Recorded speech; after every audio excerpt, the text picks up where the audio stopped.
says, Hocheach tochiach et amitecha.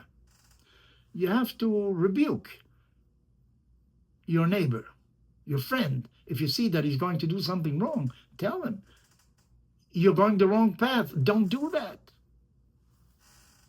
However, nowadays, we tend to mind our own business. We don't want to interfere with somebody else's activities, and maybe he won't take it the right way, and we don't know what to do. Well, it's the wrong thing. If you see somebody going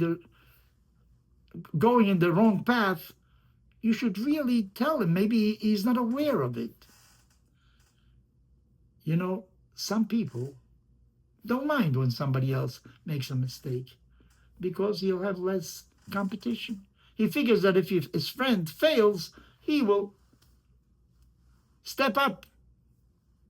That happens many a time in companies, where you see a co-worker is about to make a mistake. Well, if he does that, I will be able to ascend.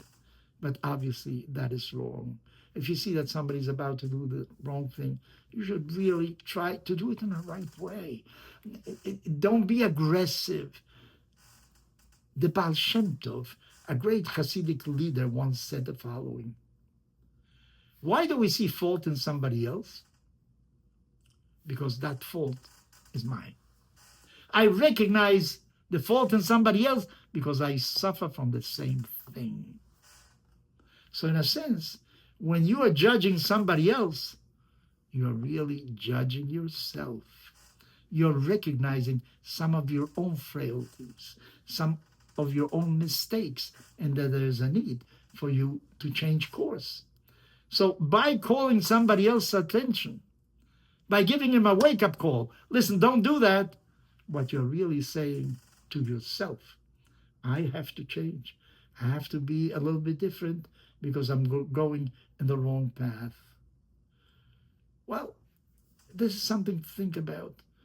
What do we do in society that really worships the individual, where everybody has a right to do whatever he wants to himself? I've seen people with tattoos. Not long ago, I asked a young man, why do you have a tattoo? Well, I like it.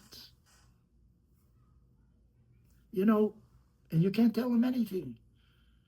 This is what I want to do. Is that freedom?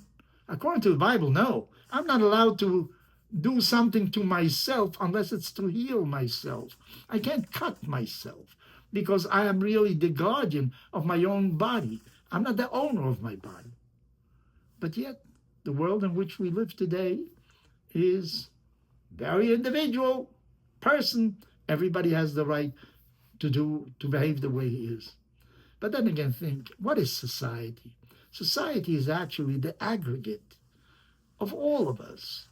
If some people don't behave right, all of society suffers thereby. In other words, it isn't as if I can do whatever I want and there are no consequences. I want to be able to walk in the street without anybody assaulting me, without anybody insulting me. It's not that you have a right to do whatever you want because you are an individual and you have freedom of will. You can do whatever you want. Well, that isn't exactly so. Because as I say, we are part of a whole. We're part of a human congregation. And whatever you do affects the whole, affects society as a whole. So what do you want to be? Do you want to be a positive element in society? Or do you want to be a negative one?